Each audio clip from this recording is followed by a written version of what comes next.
Hello friends, मेरा नाम है शशांक सिंह और आप देख रहे हैं मेरा यूट्यूब चैनल। तो आज का जो टॉपिक है उसके बारे में हम बात करेंगे fog and mist. Last video में हम लोगों ने टॉपिक के बारे में पढ़ा था ड्यू और फ्रस्ट के बारे में, ठीक है।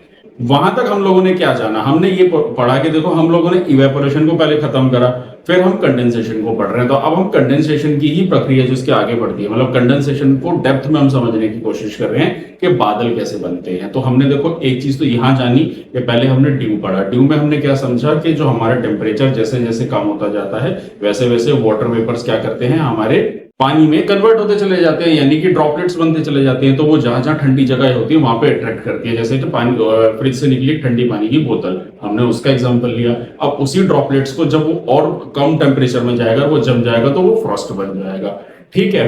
यहां तक हम लोगों ने समझा। अब हम यहाँ पे पढ़ेंगे देखो फॉग और मिस्ट के बारे में। तो फॉग और मिस्ट मतलब अब यहाँ पे हम ये समझेंगे कि जो कोहरा होता है, कोहरा आप लोगों ने सुना होगा, ठंड में हमें पड़ता है। फॉग और एक टर्म और है इसमें स्मोक।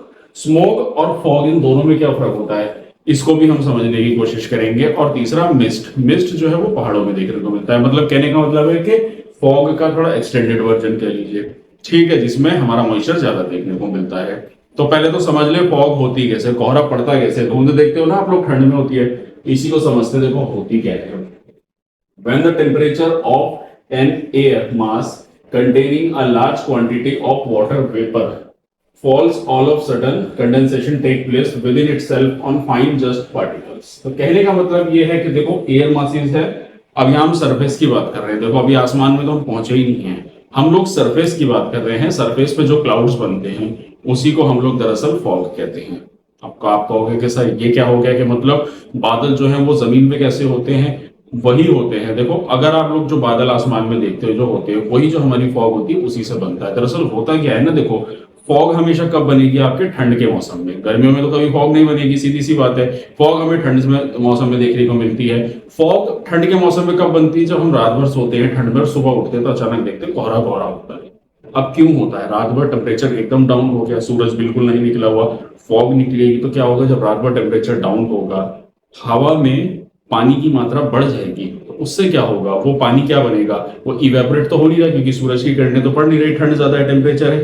तो क्या होगा, वो क्लाउड्स में तब्दील हो जाएगा, यानी कि कंडेंसेशन जो है हमारा अर्थ सरफेस होना शुरू हो जाएगा। अब डस्ट पार्टिकल्स भी यहाँ ज्यादा हैं तो उसको क्या मिल गया, जो उसके एटम न्यूक्लियाई है वो यही न्यूक्लियाइज जो होते हैं वो उसको यहीं पे अट्रैक्ट करके यहीं पे उसको क्या बना देते हैं, क्लाउड्स की फॉर्मेशन बना देते हैं, ठीक है। उसी को हम यहाँ पे कोहरा कहते हैं। यानी कहने का मतलब यह है कि जो कंडेंसेशन हमारा आसमान में होना होता है वो जमीन में हो जाता है, ठीक है। इसके एक कारण और भी बन जाते हैं कि जैसे ठंड में हम लोग देखेंगे हवा चलनी कम हो जाती है। हवा कम होगी तो फॉग का फॉर्मेशन स्टार्ट हो जाएगा यहाँ पे, ठीक है। जैसे नवंबर के महीने में हम लोग कहते हैं कि पराली चल जाती है, तो देखो कैसे कोहरा कोहरा होता है। वो कोहरा नहीं होता, वो कॉन्सेप्ट मैं अभी आगे बताऊंगा। लेकिन उसका होने का मतलब ये है कि एयर प्रेशर जो है वो नीचे की तरफ मूव हो जाता है, हवाएं चलनी कम हो जाती है, हवा चलनी कम हो जाती है। और दूसरा, जब हवा चलनी कम हो जाएगी ठंडा एटमॉस्फेयर होता है। एक मैंने कॉन्सेप्ट बताया था लास्ट चैप्टर में जेट स्ट्रीम के बारे में। जेट स्ट्रीम मतलब हिमालय से, यानी कि हमारी गंगा रीजन में जेट स्ट्रीम चलने लगती है, यानी कि ठंडी हवाएं। उस ठंडी हवा से हमारे यहाँ एक तो जो है ठंड आ जाती है। अब ठंड आएगी, टेम्परेचर बढ़ गया तो उससे कुछ ना कुछ तो रिएक्शन होगा। भाई कंडेंसेशन क्यों हो रहा है, ऊपर जाके ठंड हो रही है इसलिए तो कंडेंसेशन हो रहा है। वही ठंड अगर हमारी नीचे पड़ेगी तो वही बादल हमारे नीचे बनने लग जाएंगे, ठीक है ना। तो वही ये बताना चाह रहा है। उसके बाद आगे बढ़ते हैं। So the fog is a cloud with its base at or very near to the ground. तो अभी जो मैंने बताया, यानी कि जो नीचे नीचे कोहरा बन रहा है, क्लाउड्स बन रहे हैं ग्राउंड सरफेस एरिया पे, उसी को बोलते हैं। Because of fog and the mist, the visibility become poor and to zero। अब ये तो सभी को पता है कि जब कोहरा होता है तो एक्सीडेंट गाड़ियों के बढ़ जाते हैं क्योंकि विजिबिलिटी कम हो जाती है, ना के बराबर होती है, ठीक। उसके बाद in urban and industrial centre smoke provide प्लेनिटी of nuclei which help the formation of fog and mist and such a condition when fog is mixed with smoke is described as smoke। कहने का मतलब यहाँ पे ये है कि देखो क्या होता है कि हमारे यहाँ अब जो पराली वाला हम एग्जांपल अभी ले लेते हैं।